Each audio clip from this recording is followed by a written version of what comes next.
بسم اللہ الرحمن الرحیم۔ اگلا شعر ہے: اشکوں سے تیرے دین کی کھیتی ہوئی سیراب، فاقوں نے تیرے دہر کو بخشا سر و ساما۔ اب یہاں نبی کریم صلی اللہ علیہ وسلم کی عظمت کا اعتراف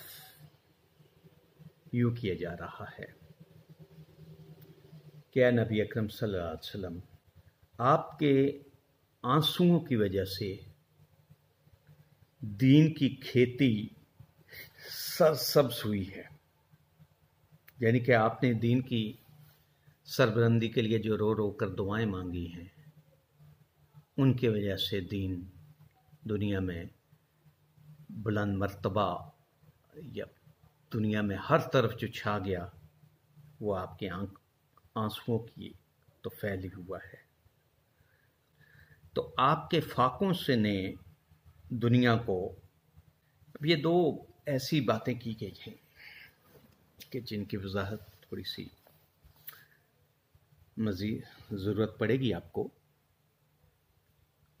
کہ نبی اکرم صلی اللہ علیہ وسلم کی، یہ تو آپ جانتے ہیں کہ دنیا کی سب سے عظیم ہستی ہیں، نہ آپ جیسا کوئی پیدا ہوا نہ ہوگا، نہ اللہ تعالیٰ نے اس کے تخلیق کرنا ہے۔ امت پر آپ کے جہاں بہت سے احسانات ہیں، سب سے بڑا احسان تو ہے کہ وہ آپ دنیا کے لیے رحمت بن کر آئے تھے۔ پھر اللہ تعالیٰ نے یہ بھی کہا ہے کہ میں دنیا ہی نہ تخلیق کرتا تمہیں نہ بناتا، تو دنیا میں جتنے لوگ بھی آئے ہیں وہ بھی آپ کی وجہ سے آئے ہیں۔ اور آپ نے کیا کیا کہ اللہ تعالیٰ کا نام، اللہ تعالیٰ کا پیغام دنیا تک پہنچانے کے لیے، اسلام کا نام سربلند کرنے کے لیے اپنی تمام صلاحیتیں آپ نے صرف اور صرف اگر صلاحیتیں صرف کی ہیں تو بھرپور طریقے سے آپ نے اللہ تعالیٰ کے پیغام کو دنیا تک پہنچایا۔ اس میں طرح طرح کی مشکلات پیش آئیں، رکاوٹیں آئیں، آپ زخمی کیے گئے، آپ یا شیب ابی طالب میں آپ نے وہاں تنہائی کا عذاب سہا، بالکل دنیا سے کٹ کر 3 سال تک۔ پھر آپ جب طائف کے میدان وہاں پر گئے، طائف کے علاقے میں، تو وہاں پر جو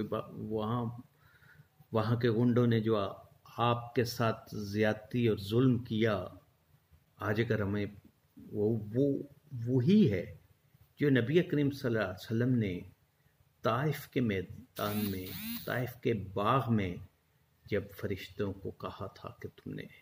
یہ بستی کو نیست و نابود نہیں کرنا، کیوں؟ کہ کل ممکن ہے کہ انہی میں سے کوئی اٹھے اور اسلام کی خدمت ہو اس سے، تو وہ محمد بن قاسم جو پہلا مسلمان جو کہ اس دنیا یہاں پر اس بستی کہہ رہا ہوں پورا ملک،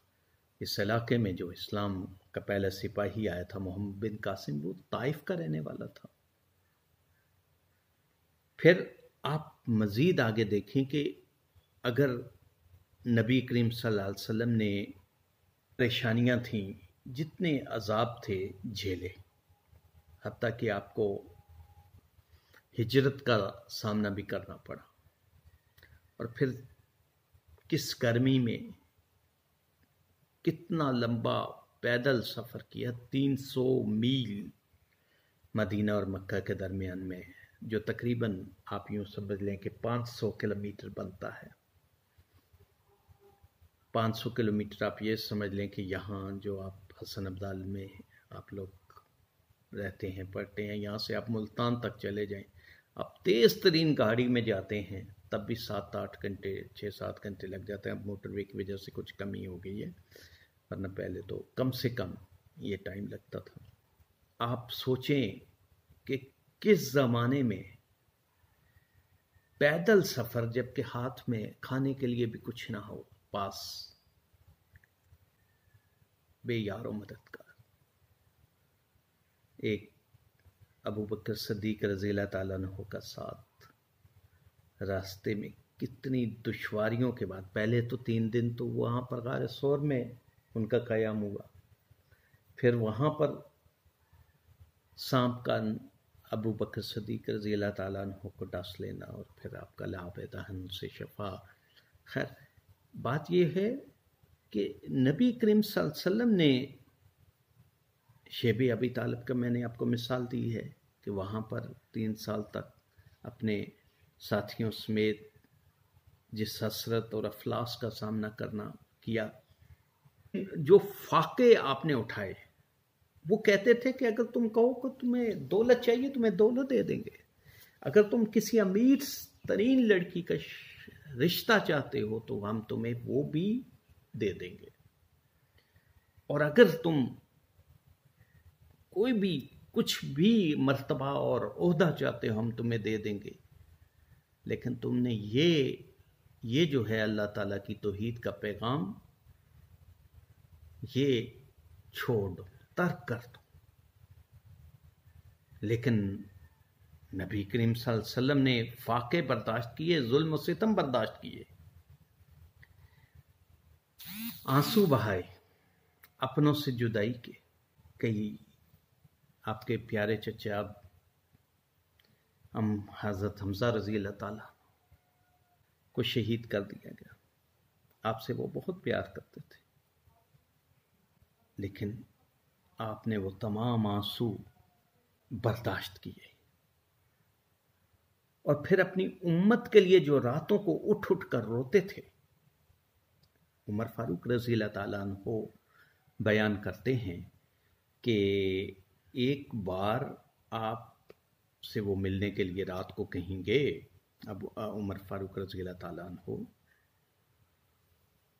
تو نبی اکرم صلی اللہ علیہ وسلم تنہائی میں اس وقت سجدے میں پڑے ہو، اور سجدے میں وہ رو رہے تھے اپنی امت کے لیے، کہہ رہے تھے مجھے یوں لگ رہا تھا جیسے کوئی چکی چلنے کی آواز، یعنی کہ آپ کے اشکوں ہچکی بن گئی تھی رو رو کر، اس کی جو آواز تھی وہ یوں لگ رہا تھا جیسے کوئی چکی چل رہی ہے۔ آپ نے پتہ نہیں وہ چکیاں ان کی آواز سنی ہے جو کسی زمانے میں وہ چلتی تھی، تو کر کے آواز تھوڑے رونے کی آواز، یعنی کہ اتنے زیادہ روتے تھے، انہیں اپنا کوئی غم نہیں تھا، فکر نہیں تھا، اس لیے کہ آپ نے تو باقی لوگوں کو بھی جنت کی بشارت دی ہوئی تھی، عشرہ مبشرہ میں جو صحابہ کرام رضی اللہ تعالیٰ عنہ تھے۔ آپ کو اپنی بخشش کا تو کوئی فکر نہیں تھا، فکر تھی تو اپنی امت کی تھی،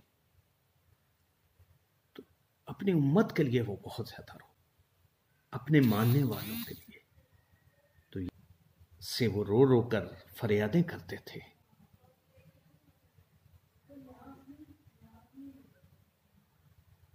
قرآن مجید میں اللہ تعالیٰ نے فرمایا ہے کہ خدا کا رسول تمہاری مغفرت چاہتا ہے، وَيَسْتَغْفِرْ لَكُمْ رسول اللہ، اللہ تعالیٰ گواہی دے رہا ہے رو رو کر، کیونکہ اللہ کو پتا ہے کہ یہ راتوں کو اٹھ اٹھ کر مجھ سے میری اپنی امت کی مغفرت کے لیے وہ اپنے لیے کچھ نہیں مانگتے، اور فاقے شروع سے لے کر آخر تک زندگی کے تمام لمحوں میں آپ نے فاقہ کشی کی، کس کے لیے؟ اب دیکھیے، جب غزوہ خندق کھودنے کا واقعہ آپ کو معلوم ہوگا کہ ایک صحابی نے آ کر پتھر دکھایا، اپنے پیٹ پر ایک پتھر باندھا ہوا، اور کہا کہ مجھے بہت زیادہ بھوک لگی لیکن کھانے کے لیے کچھ نہیں ہے، خندق کھود رہے ہیں، سخت مشکل کام کر رہے ہیں، تو ایک طرح کا شکوہ نبی کریم صلی اللہ علیہ وسلم کی ذات سے کیا، تو نبی اکرم صلی اللہ علیہ وسلم نے اپنی قمیص اٹھا کر دکھائی، اپنا کرتا اٹھا کر دکھایا، تو وہاں پر 2 پتھر اسی سائز کے جس کے ایک وہ باندھا ہوا تھا، 2 پتھر باندھے ہوئے تھے، کہا کہ تم مجھے دیکھ لو کہ میں نے 2 پتھر باندھے ہوئے ہیں، یعنی کہ تم اگر بھوک برداشت کر سکتے ہو تو میں بھی بھوک برداشت کروں، یعنی کہ تم سے زیادہ مجھے بھوک لگی ہوئی، لیکن آپ جو ہیں ان کا ساتھ دے کر اسی طرح کام کر رہے ہیں عام آدمی کی طرح۔ آپ نے جنگیں لڑی، کس کے لیے لڑیں؟ اپنے امت کے لیے، دین کے فروغ کے لیے، دین کی عظمت کے لیے۔ کئی کئی دن تک آپ کے گھر میں فاقے تھے، کئی کئی دن تک آپ فاقوں میں رہے، کئی کئی دن مسلسل روزے میں رہے۔ اور آپ کے صحابہ کرام کا بھی یہی حال تھا کہ انہوں نے آپ کا بھرپور ساتھ دیا، مال و متاع کچھ بھی نہیں تھا، اور کبھی کبھی ضرورت پڑتی تھی جو کچھ ہوتا تھا گھر سے اٹھا کے دے دیتے تھے۔ ابو بکر صدیق رضی اللہ تعالیٰ عنہ کا واقعہ آپ کو پتہ ہے۔ تو یہ سب کچھ ہونے کے باوجود کبھی کسی نے شکوہ تک نہیں کیا۔ تو آپ چونکہ قیادت ایسی تھی، وہ نبی کریم صلی اللہ علیہ وسلم نے خود کر کے دکھایا تھا دنیا کے لیے، مثالیں قائم کی تھیں، تو تبھی تو وہ آپ کے ساتھی جو تھے وہ جانثار تھے، آپ پر جان قربان کرنے کو تیار ہوتے تھے۔ تیرے فاقوں کی بدولت ہوئی معمور فضا،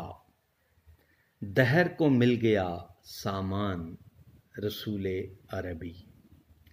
دہر کو مل گیا سامان رسول عربی۔